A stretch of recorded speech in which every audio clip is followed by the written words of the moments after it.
ever from esports, trying to find an angle they can, trying to find somebody out of position. We're gonna go through on this. Oh, what a roll! Whoa! Big flag! See White gonna go in. It's going to be a really, really interesting one. Oh my god. All of this competition could be so damn close, so I cannot wait for us to finally decide who's going to be the champion. We are expecting some chaos, some great moments. Beast Mode has killed 3. Only gonna really need that rampage, so it's gonna clear it out. CG gonna give themselves a big old 4K. Oh! And he's getting rid of 3, clearing out the house. That is crazy. Kanji actually kills 3 people. This team feels entirely different on this faster composition. Now it's before he's hanging around, getting onto the high ground. Post bomb's gonna stick on the Linky. They're not gonna be able to survive it at the end of the day. They need to find a 3K. Rio shoving this Rana into a corner. Woo! One more for the road for Rio. That is all signs go. Melophobia with 3 Melophobia. Start the fight. They'll end the fight. Oh my god. Beagle Bus, they have to play aggressively into this energy. Popping off in a moment where you needed just that. Ruby in that backline. Oh, the flick. Looking for it. Oh my goodness. The 4th one as well. Do they get the ace? They get the ace.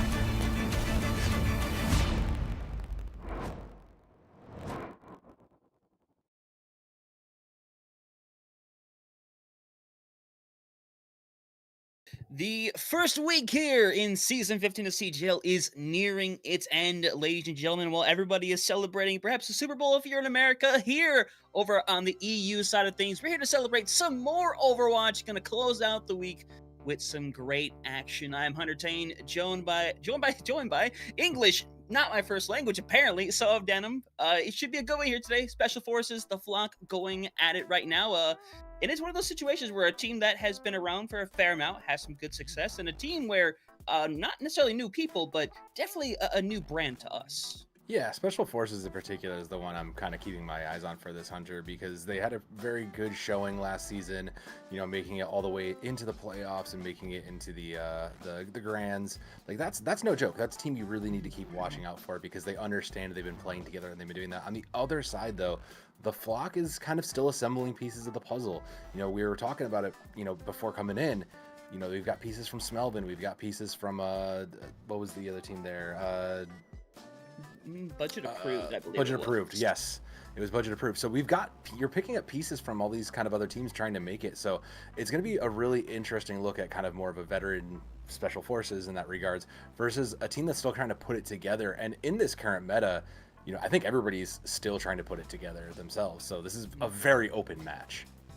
Oh, it 100% is in this situation right now. And we've seen a lot of teams that are pretty much in this situation where there are players from these other teams that have had good success that have come together and kind of made their own squad. And we've seen success come from that in the past, but at the same time, so if we have seen success come from these teams that have stuck around season after season and are constantly performing in the playoffs and getting pretty deep as well, and Special Forces clearly a good case of that as well. But obviously, you get the runner-up, and that's cool, but you want to try to bring it all the way this time here in the EU Open tier. But either way, so it's been a great week of competition as well. We've already had the blistering 3-0s. We already had our first map 5 of this first week coming through here on stream. So it's been exciting, but hopefully we can keep that excitement going here on this Sunday.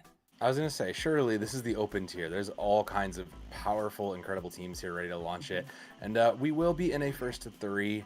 And if you are new, maybe you're new to CGL, maybe you're taking a week or season off, we got bans now. So now we're looking at pick and ban. So our teams are getting those ready. We'll talk about maps once that happens. But bans are going to be coming in. And I don't even know like what to say to even argue. Like this is kind of the tough part about like banning on map 1. Unless you know anything about the team, you're kind of just flying blind and being like, what are we the worst against? Not necessarily like, what are we afraid of? What do we know we don't do well against, and what do we think the teams might have? So, you know, Special Forces might be looking to ban out maybe one of these like specialists. You know, if you are afraid of that Simtorb comp that's been going around, you might look to get rid of one of those on like a gamble. But this is going to be, I think, a little bit telling for these teams' mental state in a lot of ways. Yeah, 100%. And the thing with Lijiang, which is something that we're not going to see at least a ton on the couple of maps afterwards, is that Lijiang is a place where speed is going to matter a fair amount in terms of being able to go through Yeah. rotations to get through these areas that are a lot tighter, like these corners that will come up on a lot of these maps. So maybe you want to take away just a specific amount of speed here, whether that's the Juno or maybe the Lucio. But normally we do see the targeted tank at the beginning, so maybe you try to knock out the hazard early on to try to just be able to play a regular kind of brawl style instead. But honestly, it's up in the air. But color us wrong because we said everything but the Pharah. Pharah here. Well, that's like I said, like, this is one of those cases where I was kind of saying, like, what do you think you're not good at? There are still a lot of teams that just lose to a pharmacy. So I actually am not fully surprised against this Pharah ban. Like, if you don't think you have a solid hit scan player, maybe like a solid Cassidy or an Ashe in your pocket, like, that makes sense that on like a blind pick. The other side, pick Wrecking Ball. Again, same kind of idea. This reads to me as these are the things we don't want to see, and we really hope our team doesn't really know how to play against. We do have a little more information, so maybe you were able to catch some of that from Special Forces. They are like a one-trick kind of a team, so Ball might be in that kind of space. So band's not incredibly, like I said, they may look odd at like a first sight, but when you're picking blind, this is a reasonable way to go to pick kind of things you might not want to see. Yeah, I think it's one of those situations where these are very chaotic characters in terms of what Yes. they can accomplish, and you pretty much are elementing, or I guess getting rid of that element of chaos that comes through. Because some teams thrive off of going down the chaos comp theory of just running it down. We've seen it before where teams will run things like the Pharmacy with a ball, and they're just nearly untouchable. There's nothing to dive. There's nothing to kind of go after. You just have to hope you can survive and someone finds the pick. So at the end of the day, I'm fine with that. Shutting down chaos from there. Going to see if things are normal elsewise, because with these two being banned, the usual comp should stay the same if both teams decide to commit to it, that is. Well, you'd think that, Hunter, but when you look at the teams, as we're going to get a look at them right now, like Special Forces in particular, like, hey, I don't see a favorite ball there. So that is interesting. Like, you know, Diva is more defensive, but I do see, you were talking about the chaos, like, Carlos may bring out that Junkrat, and that is a character that really does thrive in the chaos, really in the great displacement, a place to be. So if this DPS line of like a Junkrat Tracer does show up, you do have some problems, because that's a very good like displace and then follow up with the Tracer. So Ball, I don't think is fall off the mark. Maybe Hopeful Fan does maybe dive into that a little bit, but I do think that, you know, Ball is kind of replaceable. You can find an equivalent for Ball in this meta. I think you really can in this situation right here. And obviously, Ball, probably not even the most utilized map for this character as well. I Yeah. think when we get into other maps, I think Ball will have a little bit more utility overall. But hey, maybe it's a situation where you don't want them, let them try it out the gate, get some momentum, and then, you know, eventually you have to waste that ban at some point. And you know, In the end, Hunter, we all just fear boops. We all just fear the We ball do. boops. We do. You don't want to be that person that comes out and gets booped immediately. But of course, Special Forces, impressive in their own right, want to be able to get that redemption for losing in the grand finals last season. But of course, the Flock could be online, hoping and ready to go. We talked about it before, how this team is made up of people who have had some relative success, and I think the relative success is going to come from that backline. Zeb, who's previously on that Smurf Industries team, who just won the EU console GM tier last season, or not the console tier, the open tier, but for DOS budget approved. They had Debrix on that team previously and did really well last season as well. So these are pieces that have been very successful in their own right. And though the backline can be very important, yes, so you see all the flashy picks come through from our DPS, the tank holding down the front, but all that happens because you have your supports behind you still alive, helping hold it down. So I think if this backline performs how we've seen them perform in previous iterations, I think the Flock could be in for a great time today. I agree with you completely. I think you basically nailed it. Like, this is a meta, a lack of meta, as we were kind of talking about, where like your backline is constantly going to be under pressure between the bans, between having to flex, and between having to kind of navigate a lot of this. Having a veteran support line like this is going to go pretty much the distance. But the other question is, we're going to have to watch these DPS lines, because like you said, like DPS get a lot of the flashy plays, but if this backline falls, like you had kind of mentioned, you know, the rest of these pieces will tumble apart. And since we are going on over to Lijiang Tower, this is one of those places where there can be a lot of those tumbles and a lot of those falls. The map geometry is kind of odd. We all know there's boops. You know, we were kind of joking about it, but there are boops. There are definitely some off angles. You know, there's not a lot of perfectly great sight lines for, you know, your medium to long range hit scan. So this is going to be a lot of closer battles and a lot of one-on-one fights going on. So really kind of going to be watching for the communication of the teams in this first map. Yeah, you truly are. Zhejiang is one of those maps where it's so incredibly straightforward. Anyone who has played this game for any relative amount of time has played this map hundreds of times realistically. I don't think that's a far stretch to say in the slightest here. So it's going to be a great showing of just pure teamwork and compositions and how comfortable teams are to kind of work around these bans and honestly try out different things, because it's not as straightforward as it was a month ago with, hey, pick hazard or you lose the game. No, I think you could pick almost half honestly, I was gonna say half the tanks on this roster, but I'm gonna say half the heroes on this roster nowadays that could have some pretty effective use. Yeah, I mean there is kind of anything open here, and these bans don't necessarily take away too much aside from maybe like a ball pharmacy comp. But even still, I don't, you know, kind of just getting a look at what we're seeing. A little bit opposite of what we were expecting maybe to get here, because this is a very stable anti-dive comp out of the special forces. And I mean, the Flock are showing like a dive. They're showing a very defensive dive here. So this may just be a very, very slow map with the exception of this Tracer duel. Yeah, Tracer duel can be very important, but of course, Indra has come offside so far with that first win to get things going right now, as Blake be taken over onto the point as it has unlocked, but could be a tough situation. You've already lost your Tracer in the situation. You don't have anything to really kind of stop their own Tracer from going behind, and we're to see a couple of quick resets along with that boop right there, as getting that out figured out as that first fight has securely gone over to the Flock. Honestly, just getting a quick fight going, and it's really easy to do that with the D.Va and the Tracer. Yeah, it is fairly easy to do. We apologize for these extended cuts, just a little bit of OBS issues, but the initial swap coming in here of the entire team, we're going to go to the Zarya, just trying to absorb a lot of this damage, and again, really kind of punish this dive coming in. You know, it's going to be tough to get onto this backline, so Seb and GRX Durbex really are protected here in this point segment.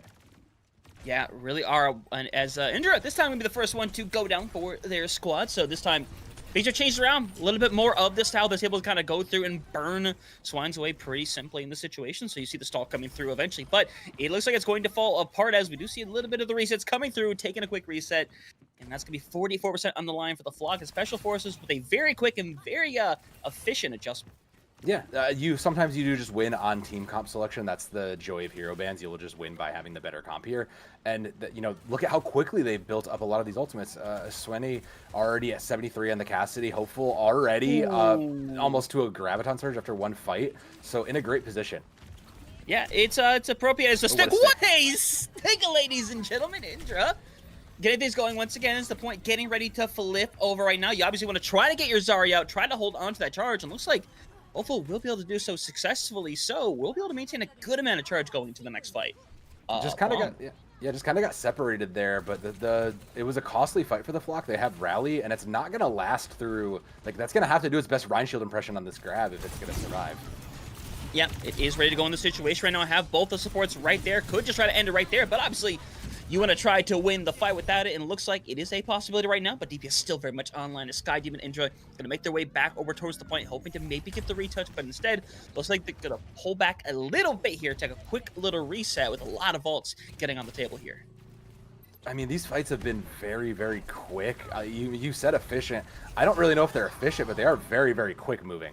Ooh, Tire. Well, let's see if the Tire can be efficient. Normally don't see big Tire kills nowadays right now, as that Tire is swinging, hoping to find something. Unfortunately, it's found a little bit of destruction, but not the kind you're hoping for if you are Carlos here. Is another fight coming online. 85% on the bar. Special Forces, lots of ultimates. Obviously, you don't want to have to burn all of them if you don't have to, as the grab is going to come online first and foremost. Carlos, bit of an awkward air right now, as the grab did catch a couple members. Unfortunately, the rally there to keep everybody up. And now the worry is you're losing the fight one by one. You need to find a touch at the very least, but at this point, I don't even think it's doable. That's going to be first round over to the Flock very confidently. Just kind of working against that adjustment. They lose one fight, and they just instantly rally back. Yeah, but I also do kind of think there was a little bit of miscommunication on that, because if you watch the end there, the orbital laser kind of came way out of position where anybody was. Suki was kind of caught out on their own. there, and nobody even had the chance to take advantage of it. So it feels like while the Special Forces were kind of scrambling to reassemble the squad, communication just kind of got bumbled. But this looks like a more confident, comfortable comp for them. It looks like it's going to be like a quick rush to the point. The concern I have is what's going to happen when they get there, because Sky Demon was doing a lot of work from this aerial position. You know, considering Pharah was banned, it's going to be, you know, this is the best you can do. It's still a very, very efficient when there's no hit scan up across from you. So this comp match mismatch might be a little bit of a problem for the Special Forces here. Yeah, part of me sitting here wondering why we were confused about a Pharah pick when one of the characters is literally called the Sky Demon, as clearly already being a menace in the sky in a different way right now. As it is a good map clever there, and it basically keeps Suki alive in that situation as well. But of course, Ram going to Ryan. Ram usually winning that separation in this situation going to be no different, as Seb being off big time right now. Carlos hanging around, getting that final blow through, but unfortunately it's not going to work out. And now this is the question of Special Forces. I think you already need to be considering something a little bit different here. Yeah, you already kind of know you're playing into something that doesn't necessarily work in your favor. Like, your matchup is a little behind for the Ram, and then now acknowledging you have no hit scan for this. Yeah, the swaps are going to come in for it.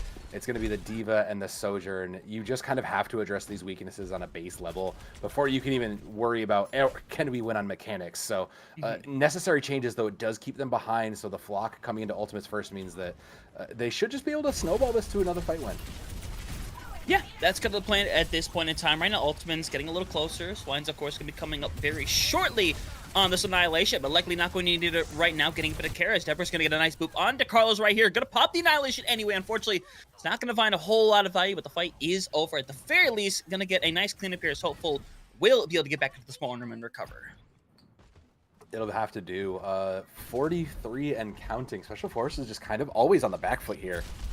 It just feels like even from the first exit, they were never really able to find an advantageous position, and I don't really like this. That is a dangerous room to go in, and the Ramacha is just straight up gatekeeping that. So you're going to have to try to push around, and with a duplicate and a pulse bomb up, you just have to be aware that these DPS are ready and coming for you. No way, Suki nearly gets taken out there. Pulse bomb still ready to go from Indra in this situation. Could be looking for it, but of course you want to get the... Yeah.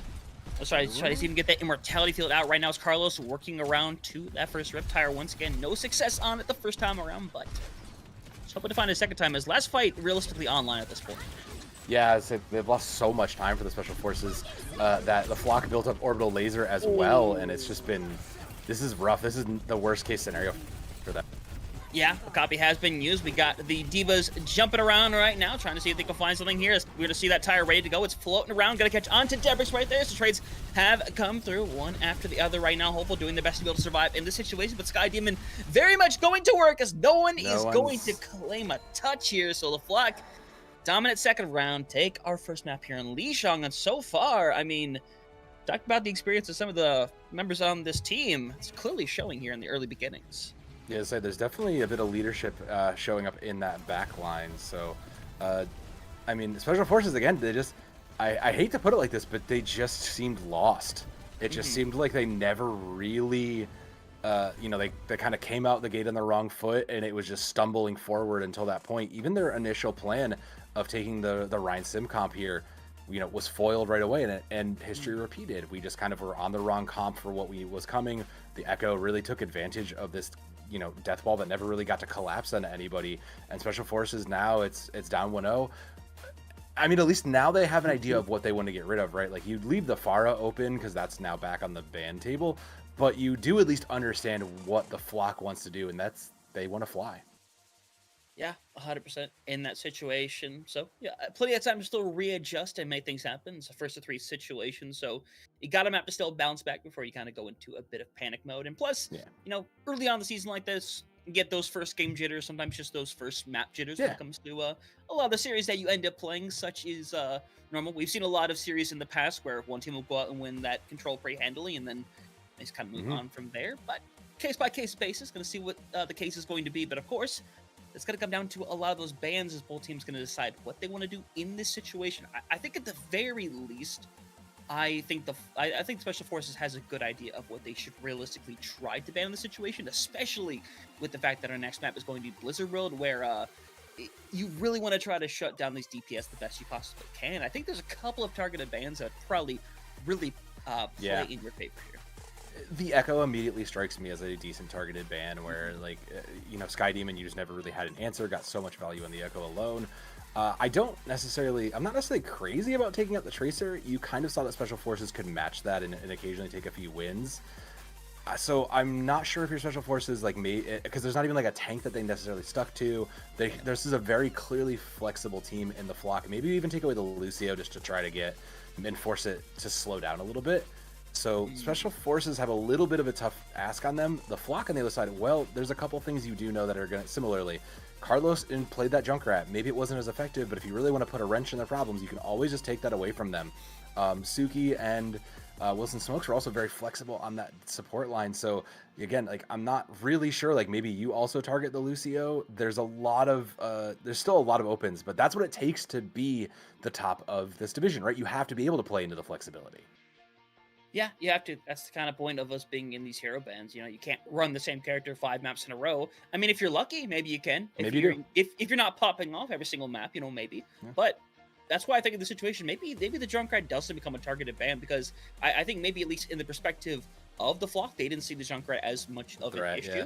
So I think maybe in the situation, maybe let it set by. Maybe if things start going a different way, you can say that for a map where perhaps it's going to be a little more effective, something like if we get to like a new Junk City where the Chunk be pretty effective on the chokes, maybe it's a situation if you need to eventually do so. But either way, it's something we're at the find out here. So hopefully get these bans figured out and figure out what they want to do for Blizzard World. So I mean, again, we think Echo, it seems like, should be a for sure pick in this situation, just to kind of, again, just get rid of that, force that pick over to the far right instead.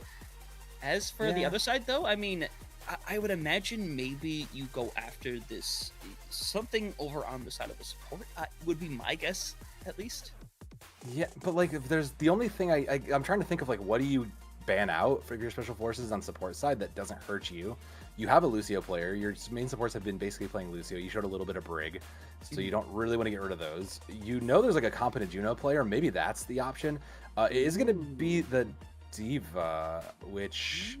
So that's... Okay. I'm not really sure on that, because I feel like Special Forces was playing more Diva than the other side was. So the Flock... you know, maybe they're just concerned about the Diva. Maybe they just want to try to force them into something a little less turtley, maybe a little more offensive play.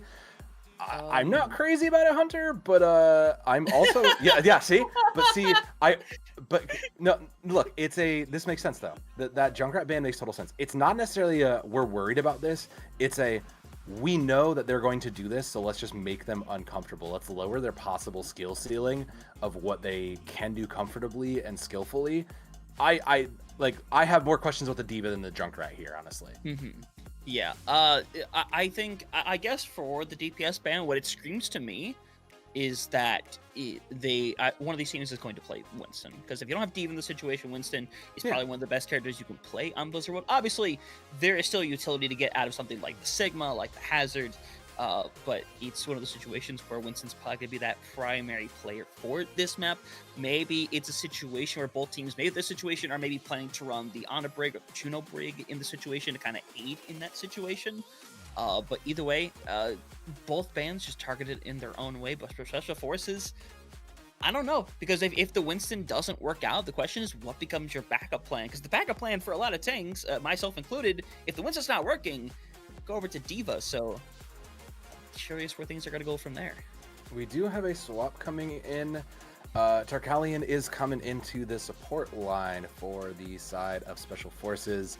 It's very possible that was just like, you know, you need a more flexible main support player, so maybe bringing in a double flex support backline for a place like Blizzard World. That actually kind of reads like we're going to play a lot slower. You were wondering if we are going to bring in maybe like a Winston or something. I actually kind of see the opposite. I think maybe we're trying to slow this down to play something like an Orisa or like the Reinhardt, because Special Forces did want to play a Reinhardt, and that is a very slow-moving comp, even with a Lucio. So I do think that the Winston does become a primary if you want to play a dive, but this support swap tells me there's going to be something a little bit more in the plan for Blizzard World in particular. Yeah, I think that's a very real possibility in a situation, so that will be slower, because you don't necessarily have to play fast on Blizzard World in that situation. There is plenty of high ground to work with. The setup utility for a lot of poke situations to set up pretty much to be able to kind of just bunker in on somewhere. And that's a great opportunity to do that with a couple of flex supports. And we saw the Iliari on the screen. Haven't seen Iliari in a little bit now, but still very viable, still really useful to have the pylon heals as well. But we're going to see what the case is going to be on Blizzard World. Wonderful map in all accords here. As you already see a Tracer blinking around as that is a whole freaking shark right there. That is one whole shark indeed. Special Forces going to be on the Orisa, looks like. And yeah, the Iliari, again, this is a very slow comp. It's a very slow but steady comp, including that Torbjorn. So that reads right. And Sky Demon did pick back up the Pharah. So there was some homework done by the Special Forces. And if not, maybe just some good reading about, names. So Sigma Pharah on the attack, maybe a little bit slower, but you do get this kind of a, very split comp. You can't really focus it down. There's no one you can really just like pressure out with the Widow on one angle and the Pharah on another. So the DPS, and I expect that Widow probably even to go to Tracer even. So you're going to have to deal with a lot of these different angles, these crossfires set up. But first we pause. But first, a pause. Yeah, it looked like Sky Demon was maybe forgot to tell the team they were getting a bottle of water, perhaps. Was kind of just chilling out there for a few seconds. But such as happens to many of us in this situation. Yeah. But I like what they're coming out on, though. You got the Pharah and the Widow out there. I think both can have amazing utility. I worry for Special Forces in the situation, though, because it feels like one of those situations where, again, it is a slow-moving comp, and that's perfectly fine. You get a lot of heals, you have a lot of sustainability, but if somebody gets caught out by that Widow, things can fall apart very quickly. It's gonna really depend on how turtley they get and how they kind of bunker in. This is a comp that really needs to make use of, walls, architecture, and sightlines to really succeed. So you saw them kind of holding on top of the building there. I actually don't know if I'm crazy about that. I kind of maybe almost wish we would play inside to the wall there just to give ourselves a little bit more success. Maybe play those corners of the inside where you can set up that Iliari turret for healing. You can kind of keep everybody safe, and it becomes very, very difficult for this comp that's slow moving to kind of literally rain down on you from above or from any of those angles. So I do kind of wonder what I think this is going to come down to, more of a positioning and less a just raw click heads game. Yeah, I think I 100% agree in that situation as well. And sometimes you'll see some teams try to commit to kind of one of the more forward high grounds. That one you walk in, it's on the top right where the set of train tracks are. More so, it's a situation where you don't necessarily have to do that, but you are sacrificing a lot of that space to kind of play the bunker on your point instead. And sometimes that works out, sometimes it doesn't. You just have to be mindful of what you're gaining from giving that up, because it would suck if you try to hold too closely and they come out on something really fast and you're not ready to kind of disengage. We've seen that happen many times before. But either way, as we're getting this figured out, seeing what the situation is going to be, I think it's one of those situations where if you can get off to a really fast start, if you are the Flock in this situation, we've seen, just honestly the other day, where a team can just start running away on this map if they really get something going. But it's a situation where Special Forces, honestly, they have the utility to shut it down. They do. They just have to utilize it correctly. Yeah, and it's going to come down to just targeting and shot calling right there. You did, whether you intentionally planned it or not, getting rid of the Pharah in map 1 now kind of lets you have to realize that, like, all right, we know there's probably a Pharah coming, so that has to be a priority target. You have like a hit scan in the Sojourn, and technically Torbjorn and the Baptiste can put in some help on that, but it is going to be really tough when you don't necessarily have the moving lines from the the Widow or the Tracer who might be controlling those off angles. So Special Forces, like you said, it's just going to come down to tightening it up. We can't have that panic that we saw in game 1 where it was, okay, we're just getting countered, let's swap, and everything kind of fell apart. We never really got the wheels of the machine turning. So in that regard, it is going to come down to a lot of this mental game. So with Special Forces being a team that has done so well in the previous season, I have to assume that mental's in there. It's just maybe that first map was a wake-up call. Yeah, I think there's a good chance that's going to be the case in this situation. But despite the fact that they have that experience, it also is the situation where not every player has already kind of been introduced into the idea of working with hero bands. Hero bands, That's well, true. has kind of That's true. it has existed in some iterations for the past like few months, depending where you played or what you watched. But for some players, this is their first experience like in a match working with them. So it's a situation where you kind of have to work with the ebb and flow. Okay, this is our plan going into this map. And then suddenly, okay, now we instantly don't know what to do because our plan falls apart because we've lost somebody. Yeah. Well, unfortunately, we have also lost somebody quite literally while we're waiting for this reconnection to come in. We're going to send it to a quick break, and we'll jump right back in when everything's all set and done. Hang tight. We'll be back in a minute.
Well, welcome back, ladies and gentlemen. It seems we have figured out our issue here, as yes, Sky Demon has made it back into the lobby and has instantaneously decided, nope.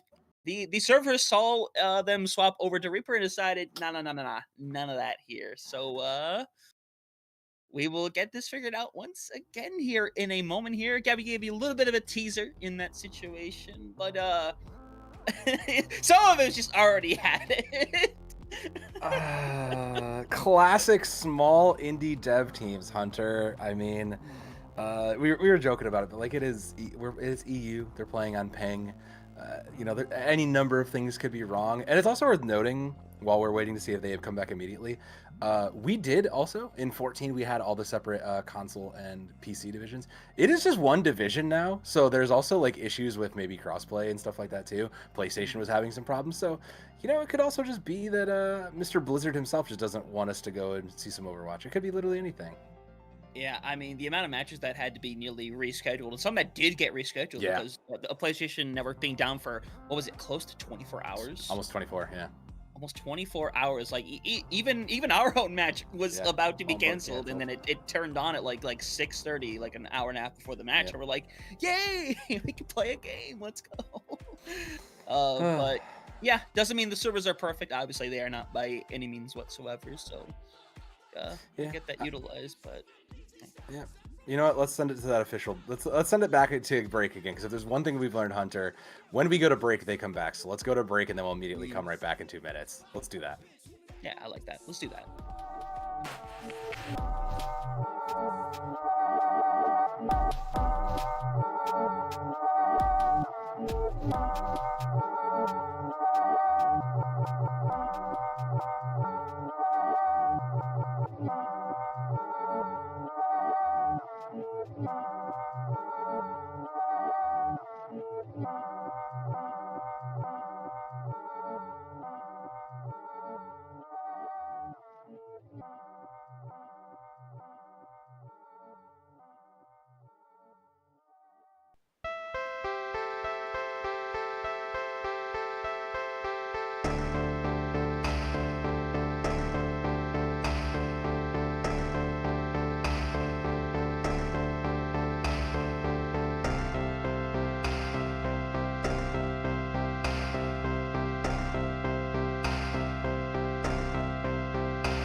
Well, ladies and gentlemen, we told you third time would be the charm, and so it shall be here. As fight's online, ready to go. We got 10 players in the server. Can't ask for anything more. As Sweb, first fight online, as Flock have already taken control of the point for Special Forces. It's all about setting up, letting your turkey to go, and then setting up for that counterattack. Yeah, the Sigma slow moving did manage to get into position there, but you can see it. They got a tick for free. That's yeah. It's gonna be a little more than one tick for free, unfortunately, and there's still a couple of bodies sitting around, which means get a couple of late kills as well, which means gonna have some people go into the back spawns, back rooms, I guess, in this situation. As Flock gonna be starting strong here on Blizzard World. I mean, it was a very quick. Again, like you had mentioned, they gave up a lot of space, kind of for free there. But all things considered, Flock just moved in and took their space what they wanted, then got the crossfire. That's the problem with this comp, is you cannot give the Flock's comp map space. You have to really control every angle, otherwise this Pharah and Widow will just dominate you and punish you for being out of line. I mean, 100%. Like 9 times out of 10, that's gonna be the case. As Intra's already gotten a 2K, has already basically cleaned things up, as the Special Forces is gonna have to back out, reset, and unfortunately, while they already have the sun online after all that, you know what? Hey, at least they got a tool ready.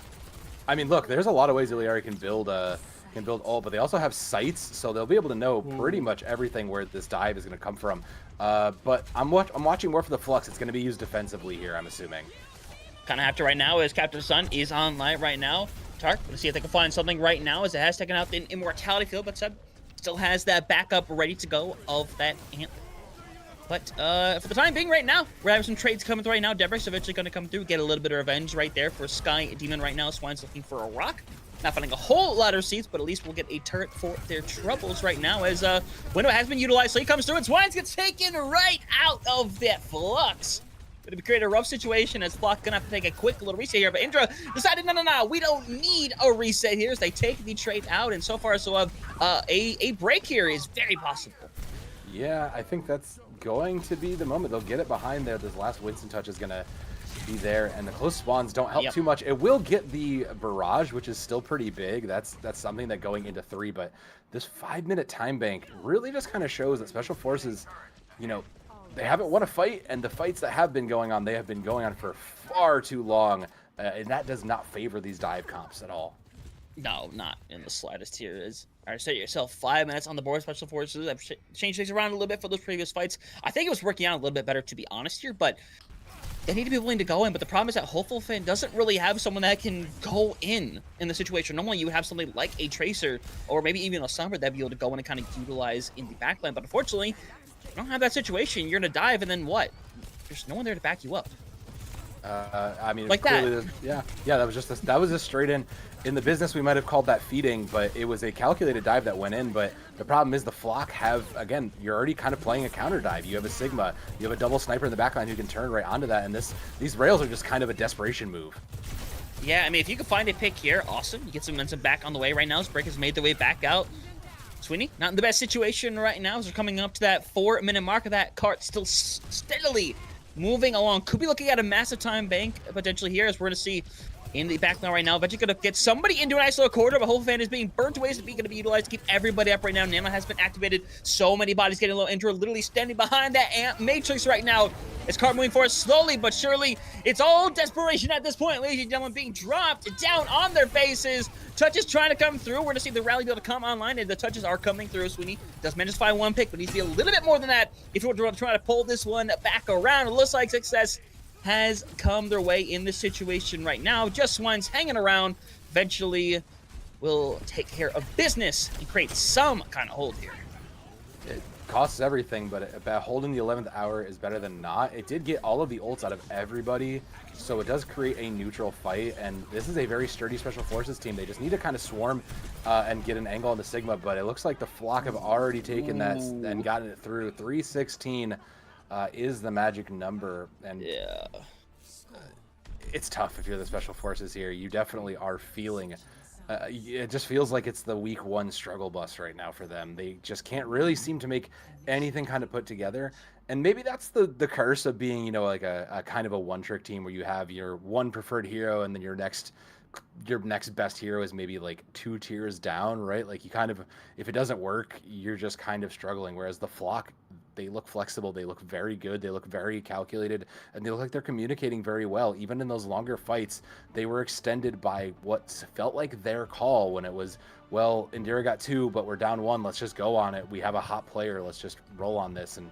now with Special Forces on the attack, you know, like the comp just doesn't feel out of, it still doesn't, I'm still not really crazy about it. You're still in like a 3-2 dive comp, which just, it just doesn't sit right to me. Yeah, it is just kind of one of the situations, and now, unfortunately, you just have to force some kind of adjustment here. And I think it's a situation where, honestly, you almost need to be willing to just try something where you're at right now, because at this point, I'm not saying it's impossible to win the map. These genuinely can happen. You could push all the way through with some time on the clock and get an opportunity to make it happen. But it might be a situation where, as you're developing throughout a series, you find the weaknesses of a team as you go along. And I think this is one of the situations where we might see things swap around a little bit as we go through these 4 minutes, as Special Forces try to find out what is the best utilization to be able to crack through the armor of the flock. Yeah, they have the right idea with this dive comp, though, right? Like, you have the right idea, get onto this back line and don't allow them to get just free value from existing with this Tracer and the Winston. But the problem is that the rest of your team has to maintain sight lines to keep everybody up. Like, that Swines will just run you down. He is a big, thick boy there, and now you're trapped in no man's land. Yeah, 100%. Could be rough to get things going here right now. Carlos already sitting quite low in the situation, as the Flock is more than willing to just simply take the fight. Honestly, when you have a Malga, I can't blame him in the slightest right now, as Swines is going to get hit with that engineer right there. Still sitting in the mortality field right now, as trades beginning to come through back and forth right now. But I mean, they're taking that aggression and just going right in. You can't blame them at all, and they have the tools to do it very handily. And they're also just reading what Special Forces really wants to do in a lot of ways. You saw the very calculated peek down the back of the time, like on that back path that the Tracer was on, and they knew right away exactly what was coming. So the Flock not just winning on, you know, the battlefield with bullets, they're also winning the mental game. They're really reading what Special Forces wants to do here. I mean. It's kind of like the thing of like the big person like standing behind like the thin lamppost. Yeah.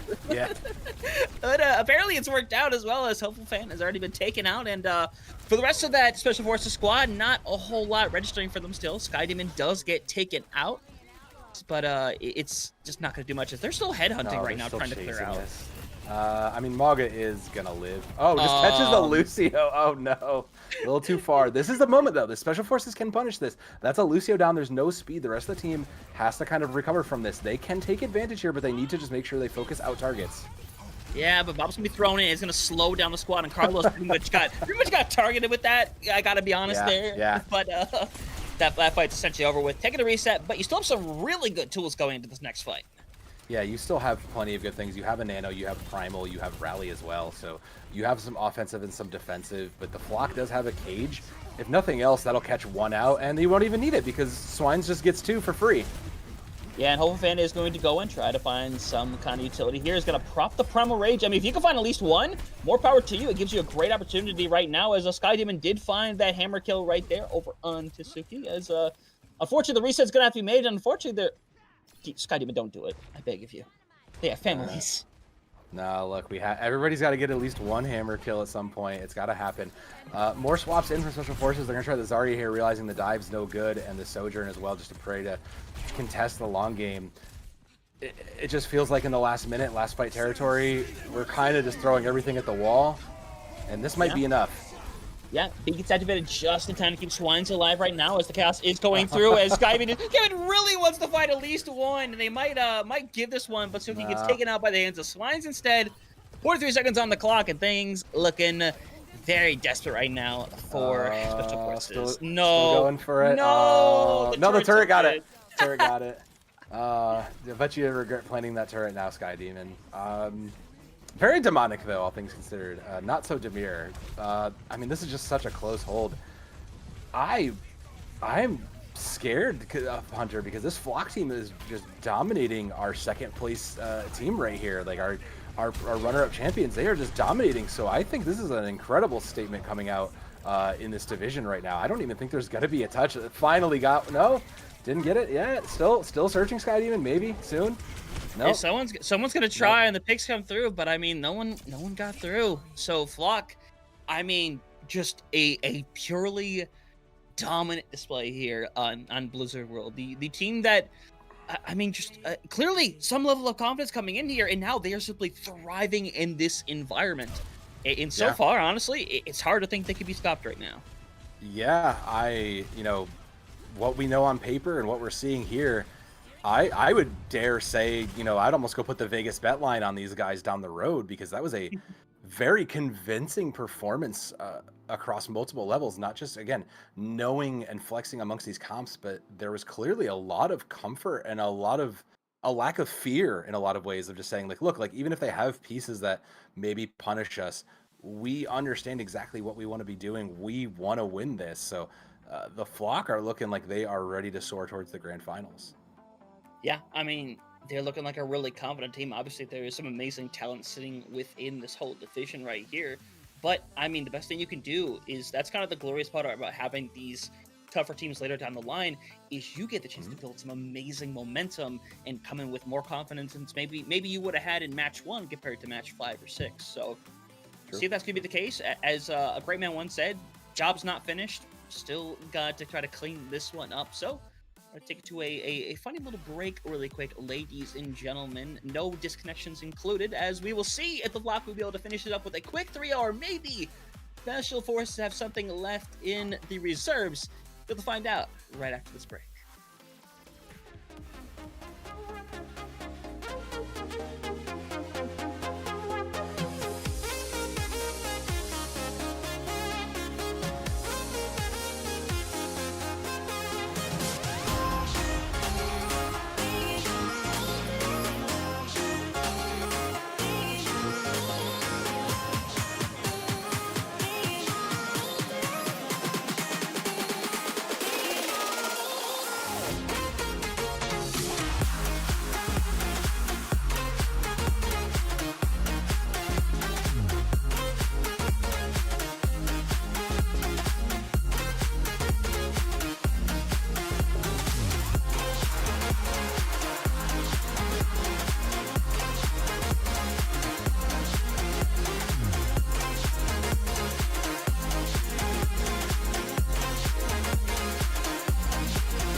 Inside here, you get an insight and you know something, but you don't want to say it out loud because you're kind of afraid that it's not going to be really true and it'll spoil the whole thing for you,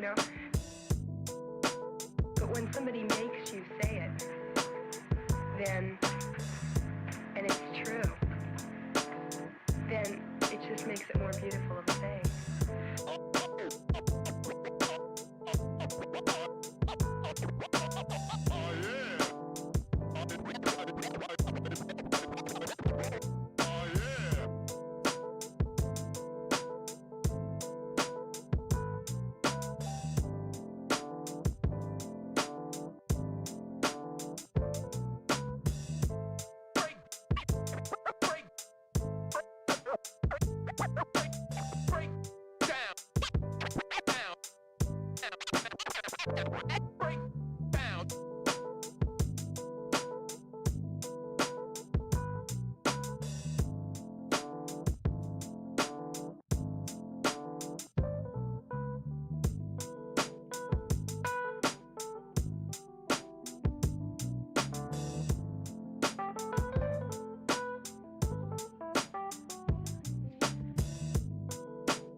Carpe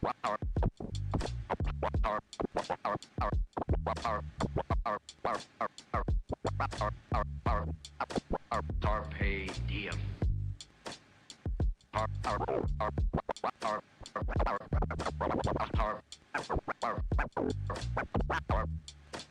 Carpe diem.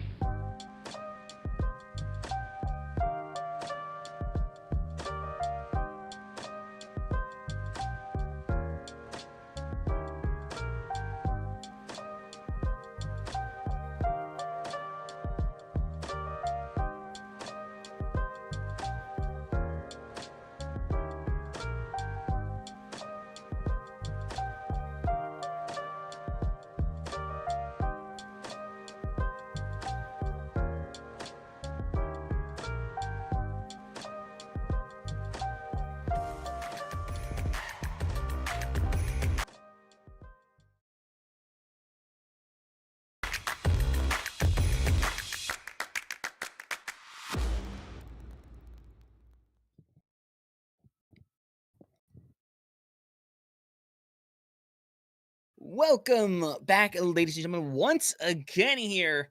Currently on the side of a 2-0 affair, and so far, Special Forces going today, hoping to get some momentum to start the season. Unfortunately, they have met the Flock, and the Flock, very excited to be here, very much so, as they just finished up with a dominant Blizzard roll, putting themselves up 2-0 in the series, hoping to close it out here on Colosseo, and so have Special Forces, they've been given a few moments to take a breath, think about what they want to do for this next map, because they have tried a lot of things. Unfortunately, truly, nothing has worked thus far.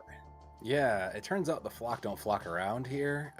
So they are bringing their A game on week one, which is to be expected. They want to make a statement. They are a team that I think we were talking about this. They came from another league. We were looking at them, so this is a team that has played together and has some experience in bringing in some new pieces. So really interesting to see, them carry over the success here into CGL in quite a dominant fashion. We're just hanging around waiting for the next bans, and consider we were talking about what bans had already been taken out so far. This is kind of where it gets interesting, because you kind of have to look and see what is left and what are you really afraid of for Special Forces. I don't even know. Like, I don't know, man. Like, the flexibility here is so strong that I don't think you're too, like, I don't think there's like a targeted ban you really put on this. Maybe you try to force a tank error or something, and maybe you ban out like Orisa or something, because we are going to push, and that is a good place for him. But I don't know that Special Forces really has an advantageous ban choice. There really isn't. I think maybe if it was something like, if, depending on who was in, maybe you would have gotten rid of the Lucio, because we saw a particular Dibrix popping off on that Lucio. Oh, we got the Flocks. The Flocks banned May. You can see it is covered there. We didn't see that one, so they're banning May. Wait, and no, special. what? No. That's That's fine. an error on the sheet. JK. Special Forces did pick Ash though, which makes sense for Colosseo. Yeah, honestly, you just get rid of a little extra utility. Ash can kind of do a lot of things. The Bob can be really good for stalling points. I don't think it's a bad choice whatsoever. Is it the best choice? I think that's arguable, but I think it's a good choice. And now the question is, Flock, how do you want to respond here? Because I think there's quite a few choices that you could consider good, but to be honest, I don't know how heavily this choice is really going to lie in terms of what they deem to be a threat from the side of Special Forces. Yeah, arguably, like, your number one threat. They're gonna take the Lucio. Smart. Which we were talking about this. Because there are going to be swaps coming in, as we'll see in a minute or two. There's going to be substitutions being in, and we were talking about this. Taking away Lucio makes sense, especially if you don't plan on playing it yourself, and you know that your opponents maybe want to run a rush comp. Special Forces have shown several variations on Brawl here, so taking away Lucio really does kind of punish them and make it a lot harder to manage that. On the other side, if you're playing something like a Juno Brig or an Ana Brig, you're very happy with that. So this makes sense. If you can't find a problem, you make the problem. Yeah, it's one of those situations. But of course, as things are going on the Flock, I want to finish out in a little bit of style right now, as we've had a couple of substitutions. We got Kai going to be coming in over in that support role. Gonna be able to see them for the first time here today. Should be very entertaining, all things considered here. And honestly, we talked about what these swaps might mean. going into this third and potentially final map. And maybe it is a thing of like specialists coming in. Like maybe you were going to use the Lucio, so you bring in Kai to kind of run that Brig and Juno setup. It also could be a situation of just you feel confident of what you're doing, give other players some playtime, have some fun doing it. Because right now, you've got every momentum in the world. I don't really blame them if that ended up being the reason. I agree completely. Like, there's nothing wrong with getting some of your quote unquote second string players, your non-starters in and getting them time, especially on a week like 1, 2, 3. It's your best chance to really kind of get them that time to really kind of flex and see what you can do. It's also a chance to try out something because you did ban the Lucio, and you're obviously going to be playing something a little more stable. So maybe you're bringing in, you're bringing in a couple different pieces for that. Some of these teams, if you ever catch a South America game, boy, they have a long bench, Hunter. Their benches are miles deep. And they sometimes will dig into that to just find that one Ashe specialist that they have floating around. So, it could just be a concept of getting time, but either way, these substitutions are obviously planned. They are clearly in the driving seat. Yeah, very clearly so. What will be our third and potentially final map? Coliseo. It's going to be very straightforward in this situation. Ashe would typically be a relatively good character here, especially when you think about the long sight lines, a lot of high grounds you can utilize, and you have the checkpoints. Definitely a good situation. So this is something where the Sojourn is likely going to be able to thrive. I think even to an extent the Widowmaker could even thrive as well. So I'm excited to see what both teams want to utilize in the situation. I think the most exciting which shocker, is what the tanks are going to be in this situation right here, because there's no restriction on that in this situation. So it is kind of really open to interpretation because we've seen both tanks be willing to run a pretty good spread thus far. Yeah, and Special Forces have shown that they are more interested in playing brawl comps, like more running. We saw everything from the Rhine to the Ramatra, and a couple different things. We've also seen the Diva very clearly out of Hopeful. That is their preferred hero, so that doesn't shock me either. But I mean, Swine's put on a phenomenal game on the Mauga. Say what you will about the character, but Swine's really did a lot of work with that hero. Seb Kai, the Zen backline. Look, I'm just going to say it. I'm a Zen enjoyer, and I do think that we are kind of in this world where you don't necessarily need to protect all the time, especially if you know there's no Tracer against you. I do like this Zen backline pick here. It's a great read from the Flock to just kind of say, okay, we're not afraid of a Tracer on us, so let's just amplify our front line a little more. Yep. Carlos back over on a Junkrat as well. I mean, all things considered, what this is going to be, while it's going to be a good spam tactic, honestly, it's going to become kind of a 1v1 style between Champers and Carlos in this situation, because Carlos is probably going to be the best at taking care of it, as Seb has to go down first and foremost, but Kai more than happy to trade things out at the end of the day as Hopeful Fan. Bit of a rough situation as the foul drive going to come through. Swine's going to clean up a little bit. First fight going to go over to the Flock in the situation, get some heals, get some progress. The Special Forces is going to stick with us for the time being. The other thing this Zenyatta does is it provides a clear target that makes you think you can just get on it and dive it, which then everybody in the Flock can capitalize on, so it's an interesting adaptation. But, I mean, no real ult charge to be gained. Flock are leading, but that's because look at how aggressive they're playing. Swiney is going to go ahead and match the Tracer, but I have to really win, and now they're gone. Yeah, don't like to be deleted like that. It's an unfortunate situation, but again, Seb getting taken care of first of the situation. Again, the Zen being taken care of means it's going to be a little harder to kind of find the correct target to go on right there, as Swines could not be further from their team right now, as going to see if it's going to find its utilization, as Endra got to get a nice cleanup. Chapter's got that 2K as that point moving steadily ahead right now, and I don't think anything's going to stop that from likely getting that checkpoint. Yes, I think the Flock are moving towards our CGL record here. I don't know what it is offhand, but they are making a case for it, as they will get the butt scratch here moving early, and now 8 minutes still on the clock. Specials are running in though. We're getting some ultimates on board, and Chopper's already going to send in that pulse bomb, so there's going to be a few more to follow. Yeah, we get the trade out right there. Make sure to take one down with you before you go, but this one's going to be heavily favoring Special Forces in this situation, as Chopper's just hanging around, just looking for a potential opportunity here. I think the Tracers miss each other. You can hear it, though, so Chopper's just going to go ahead and get in the back line here. And this is the concern. It's really on Chakalian to really kind of put that in check, and that is not how you keep a Tracer in check. No, right now, but Swines has been taken care of, which makes this a very, very, very winnable situation right now for the squad right now. Tracer going to get taken out. Diva going to go on Indra once again. Not going to get care in time thanks to that DM, but points still going to start moving ahead a little bit further. Carlos coming up over on this Tire as well, but honestly, the Tire has found utilization throughout the entire of the game. It'd be really funny if at the very last section of things we found some big tire. Yeah, say a big tire would be I would just love that. Hopeful fan gonna have to get out. Mauga just weighs in too much damage. It's such a tough matchup for the diva. Self-destruct is even needed, and ooh, okay. That was like peeking over the edge of a cliff right there from that support line. Like, should we step in there? Should we not? But either way, decision was made for them, as it looks like Special Forces will be able to get it moving once again. But Flock, everybody except for Indra got that good spawn. Yeah, Indra's going to be a little bit late, so Special Forces now have the advantage if they push here, and with that tire, that means they're going to try to move a little bit faster here. Certainly, it gets somebody this time, No. right? No. Yeah, that unfortunate. Yeah, you know what? It hit a target. That is progress in the right direction. But either way, 76-8 right now, as Tark not in the best situation, gonna get slammed down on. Still has plenty of care right now from their honor right now. Is so he gonna throw out a pulse bomb just before going down here, but Chappers is gonna be the one to succeed. As the Flock again with a nice cleanup will be able to get this back over to the checkpoint and start working towards a little bit more progress.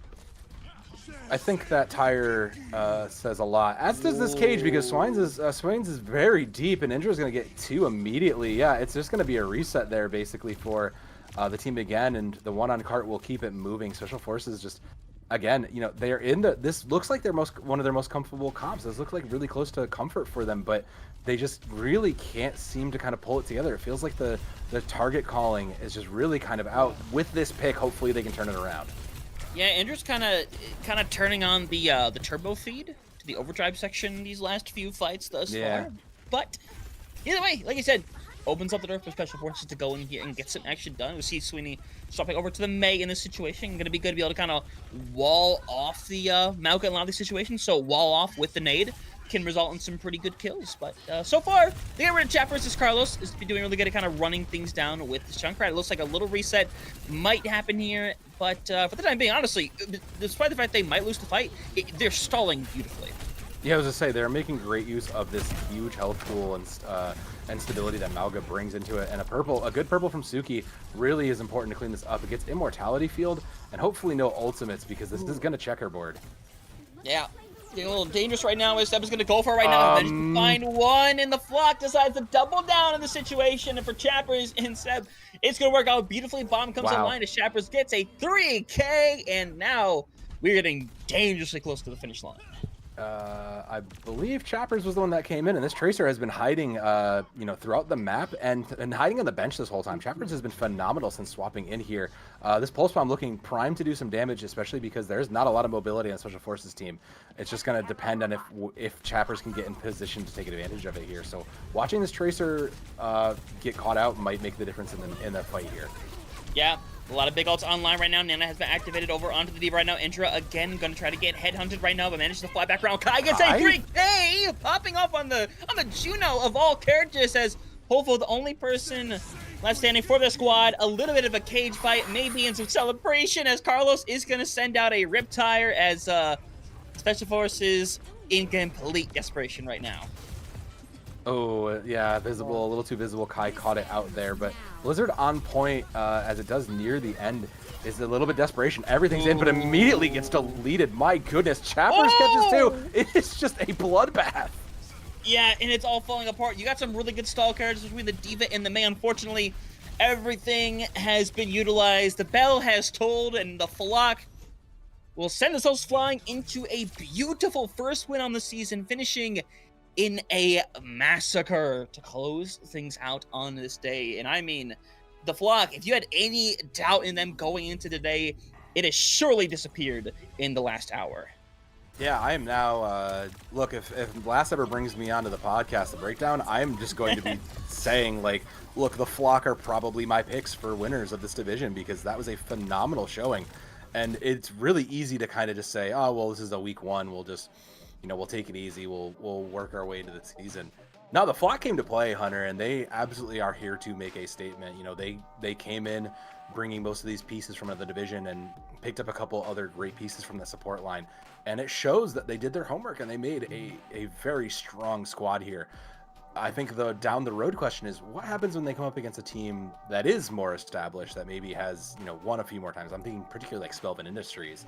How does that matchup look? Because that, I think, is going to be like a real test for this Flock team. Yeah, that's kind of what we're kind of hoping for down the line because, like you said, we have some really good teams that have had really good past performances. You think of like 0907, you think of Yes. EMC Chimera in this situation. We're eventually going to run into a team like that, and it's going to be difficult to go into that. But that's the important part about these early matches, especially against teams that I would think Special Forces would perform well. And maybe this is a Yeah. situation where Special Forces are winning what they planned. They thought they'd be performing well. Maybe they were to an extent. But the Flock just came in and were just that confident that they feel like they could run their style and run it down as they desired to. And as clearly shows, that was most certainly the case here today, Yeah. Soav, because I mean that was outside of the very Dominant. beginning of Li Shang, that was dominant. There's Yeah. no other way to properly say that. I think the other thing to not write off Special Forces though here Oh, of is course. they clearly have a lot of good pieces. They clearly understand what they need to be doing in particular moments. Their bands looked correct. Their hero choices definitely were comfort picks.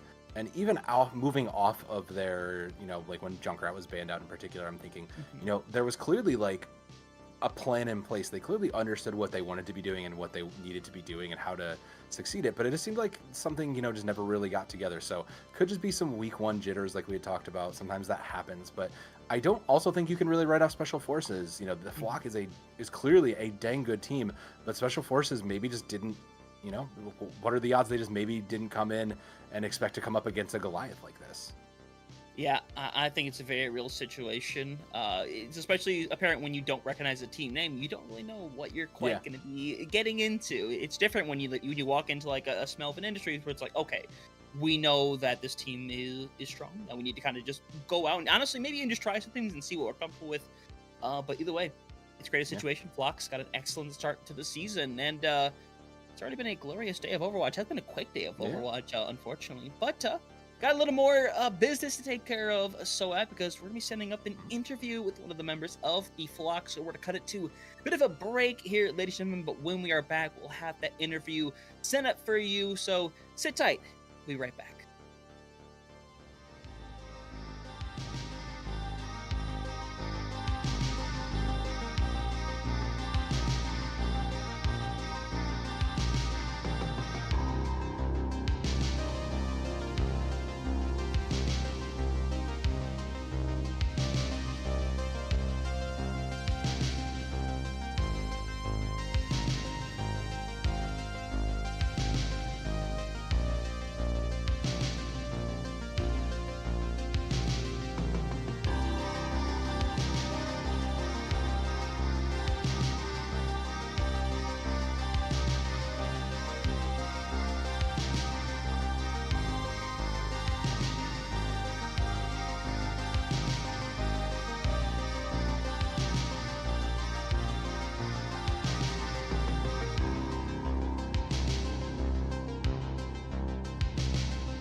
Off their last season performance, but the Flock said otherwise, coming through with 3 old-fashioned to get themselves a nice start to the season. And joining us for an interview, Demon of the Sky himself.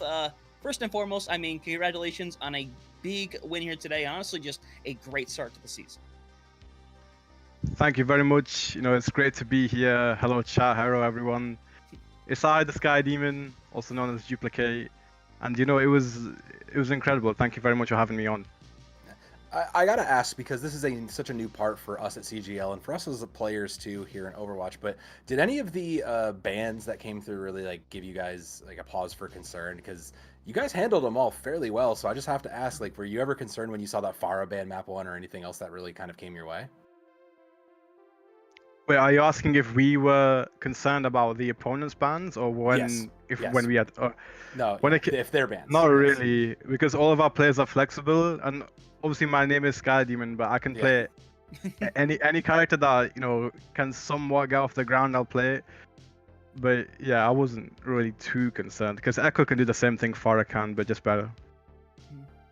Yeah, I mean that's fair in a Makes lot of sense. aspects, honestly. Yeah, but obviously going today and you get a really big win, a very dominant win against a team that had previously gotten to like the grand finals last season in their own division. I mean, whether you had that knowledge or not, did you go in today with that large level of confidence? Because I mean, from us being able to watch back here, I mean, it was very clear y'all were radiating confidence by the time that second map was midway through.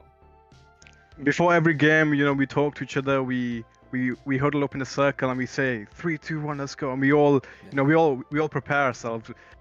We absolutely were humble. Like we didn't know who the enemy team was, not in a disrespectful way, but as in we were coming to it, on a new foot, like on a new shoe. We didn't know what we were coming into. But I would absolutely say we were definitely confident, but we were not overconfident, and we showed that in our excellent performance today, and I'm very proud of my entire team. I think you have every right to be. I mean, I have no further questions. I think that performance stands for itself. So anybody you want to shout out, anybody you want to send some love to while you got the mic for a minute here before we let you go? Absolutely. I'd like to shout out some of my IRL friends watching in chat. Ruben, I know you're there. Yeah. I'd also like to shout out to my girlfriend. I know she's watching. And finally, I'd like to give a shout out to my team. I'm very happy my team and my friends have actually come to play, and I'm very proud of all of them. Guess what? You'd love to absolutely see it right there. But Sky Demon, once more, congratulations on a big win to start the season. Best of luck with the rest of the season, but we'll leave you to go celebrate with your team. Celebrate the night because y'all have certainly earned it. Thank you so much. I will indeed celebrate. Take care, everyone. Take All right. Take care. Well, Hunter, I mean, what more? I think Sky Demon said it pretty well. Like, they went in confident, they went in and they showed it, and that confidence was very clearly exuded, across their play. We had at one point kind of questioned, how many deaths were even on their side through this match, just from how frequently they, how much space they controlled. So, we're gonna really need to check in on these guys down the road, because we'll have to see what they're doing here in CGL as a new face on the scene. I mean, yeah, 100%. I love it when we have the situation where obviously it's fun to see a team that previously, was around come through and make a good appearance. But honestly, sometimes I think it's more exciting to have a team kind of come through here and the actual name of them being unknown, and then coming in and having a great performance, because momentum like this at the very beginning, it is extremely useful. And if you keep this momentum right here, you got a good chance of securing your spot into the mid-season playoffs. And that's right there, Suave, where I think we really are able to kind of like define who the top 2, top 3 teams really are, who have the best chance of going and winning the whole thing when we eventually get to those playoffs. But so that is for a different time and a different place. I wish we could travel to the future. I wish we could take y'all with us and jump like a whole month and just go cast the finals right now. But unfortunately, that's not quite the case. But either way, so I don't know if you have anything left to say for yourself right now, but I think it's been a dominant day. It's been a shorter day than sometimes I would please. But to be fair, having a dominant team like this, absolutely love to see it. I love to see that. Unfortunately, we don't get the joy of long Overwatch, but remember, there's always plenty of more CGL to be seen between the NA, EU, and also now go support our South America branch. They are console only, but there's some incredible talent down there in a honestly neglected division. So keep your eyes on CGL 1 and 2, because there are going to be plenty of games from all 3 of these world divisions coming up in the future. Genuinely go watch the South America, even if you can't understand the casters, because it is in Brazilian. They still have some incredible play down there. Oh, 100%. Like it's just anyone, whoever you want to go watch the even like OWCS, like the Korean broadcast and the Japanese broadcast, even Andromeda with their Spanish broadcasts as well. It's just really entertaining to be able to watch that kind of Overwatch. But either way, we're not gonna keep y'all in this situation. If you're in the States right now, it's gonna be a very long day, and for some of you potentially a long night as well. But we got a little more action on later tonight for CGL as well, to my understanding. So if you got something, you got nothing to do, come and enjoy some more CGL. But for the time being, we're going to send this away from our EU division. So thank y'all very much for joining us here today. We hope to see y'all later tonight. And if not, have yourself a good night, and please have a safe night as well. Take care.